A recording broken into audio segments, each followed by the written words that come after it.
করার চেষ্টা করবেন না, কারণ বর্তমান আমাদের মাননীয় উপদেষ্টা মহোদয় ডক্টর ইউনূস স্যার আমাদেরকে মানবাধিকার কর্মীদেরকে যে কিভাবে মূল্যায়ন করতেছেন, আপনারা সাধারণ মানুষ যারা আছেন তারা যদি নাও জেনে থাকেন, আশা করি সবাই জানেন, তবে এই অ্যাডভোকেট সাহেব দুজন এনারা জানেন এবং প্রশাসনের যারা আছেন তারা জানেন যে মানবাধিকার কর্মীর কলমের ধার কতটুকু, এবং সেটা অবশ্যই আপনি আমার সাথে বেয়াদবি করবেন, আপনার বিপক্ষে লিখবো, নট লাইক দ্যাট, বাট সত্য ন্যায় প্রতিষ্ঠার পক্ষে আপনি বাধাগ্রস্ত করেন কিনা, বাধা প্রদান করেন কিনা, সেক্ষেত্রে অবশ্যই আপনাকে পক্ষপাত দুষ্ট হিসেবে আমরা গণ্য করব। সুতরাং সেই বিষয়টা পরিহার করে আমরা সভাপতি মহোদয়ের অনুমতি সাপেক্ষে এবং তার কিছু বক্তব্য যদি দেওয়ার থাকে সেই বক্তব্য সাপেক্ষে আজকে আমরা আমাদের যে কার্যক্রম সেটা শুরু করতে যাচ্ছি। ধন্যবাদ সবাইকে। জি ভাই। আসসালামু আলাইকুম। আমাদের অত্র এলাকার এই যে জায়গা সংক্রান্ত ব্যাপারে দীর্ঘ অনেক বছর আদালত, থানা, বিভিন্ন সামাজিক অনেকেই বসাবসি হয়েছে, সেখানে সঠিক সমাধানে আমরা আসতে পারিনি।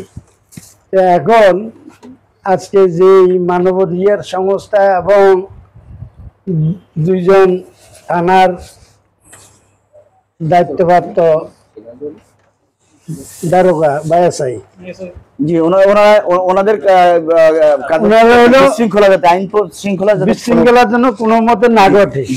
তো সবচেয়ে ভালো হলো দুইজন আইনজীবী আছে এবং উপস্থিত যে গণ্যমান্য লোক আছেন, আমরা কেউ পক্ষপাতিত্বমূলক কথা না বলি, নিরপেক্ষ ভাবে জিনিসটার সমাধানে আসলে এলাকার মঙ্গল হবে এবং আজকের এই বসাটা সার্থক হবে। ধন্যবাদ সকলকে। আসসালামু আলাইকুম। আপনাদের পক্ষের কে কথা বলবে? আপনি বলবেন আর কে বলবে? আর কে বলবে? আগের থেকে ডিমান্ড করা থাক। ওকে, রুস্তম মিয়ার পক্ষে অ্যাডভোকেট কথা বলবে। আমি বলি আপনাকে, রুস্তম মিয়ার পক্ষে কথা বলবে অ্যাডভোকেট ভাইয়ের নাম নীলুৎপল দাস। সরি, নীলুৎপল দাস। তারপরে যদি প্রয়োজন মনে করেন যে কোনো জায়গাটা ফাঁকা আছে যেটা বলা হয়নি, সেখানে আপনি ইন্টারফেয়ার করতে পারবেন, তবে সেটা ওনার কারো কথার মধ্যে উনি কথা বলতেছে, ফর এক্সাম্পল তার মধ্যে কথা বলে, নট লাইক দ্যাট। অবশ্যই সভাপতি মহোদয়ের অনুমতি সাপেক্ষে আপনি কথা বলতে পারবেন। আর রাহাত ভাই এই পক্ষের প্রতিপক্ষ রাহাত, তুমি যেটা আমরা করি সেটা হচ্ছে আবেদনকারী যিনি আছেন ওনার কি বক্তব্য সেটা আমরা অন ক্যামেরায় সে জবানবন্দিটা নেব। আপনি এটা একটু লাগিয়ে নেবেন। এখন জবানবন্দি আপনি দেন, আগে জবানবন্দি দেবে একটু।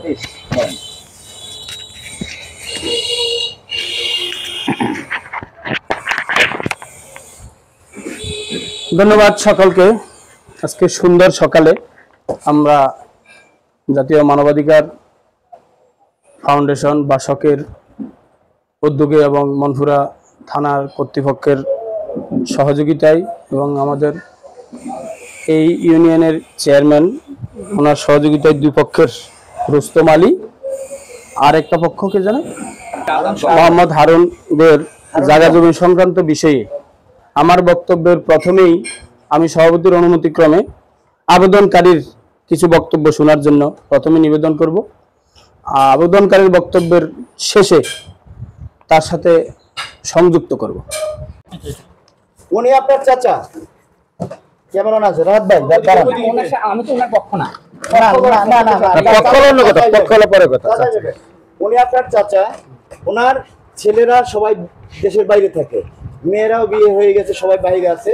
তো সেই দৃষ্টিকোণ থেকে সাবেক চেয়ারম্যান মহোদয় লোকাল জাস্টিস তার যাবতীয় নিরাপত্তা জনিত যে বিষয়, এই বিষয়গুলো যেহেতু আপনি স্থানে থাকেন এবং আপনি একজন সম্মানিত অ্যাডভোকেট, সুতরাং আমি সাবেক চেয়ারম্যান মহোদয়কে বলবো যে আপাতত আপনাদের মধ্যে অনেক মনের মিল অমিল থাকতে পারে, সেটার জন্য আমরা সময় নিয়ে একটু মোটিভেট করতে হবে তার আগ পর্যন্ত, যাতে করে উনি সার্বিক নিরাপত্তা পেতে পারে এবং যাতে এখানে কেউ কোনো ধরনের কোনো পরবর্তী আমাদের এইটা পূর্ণাঙ্গ নিষ্পত্তি না হওয়া পর্যন্ত কোনো ধরনের এই বিষয় নিয়ে কোনো ধরনের ফৌজদারি অপরাধের মধ্যে আমরা সম্পৃক্ত না হই, সেই লক্ষ্যে আপনি ওনার সাথে ওনার হাতটা একটু মিলাই দিবেন, অর্থাৎ চাচা ভাতিজের মধ্যে।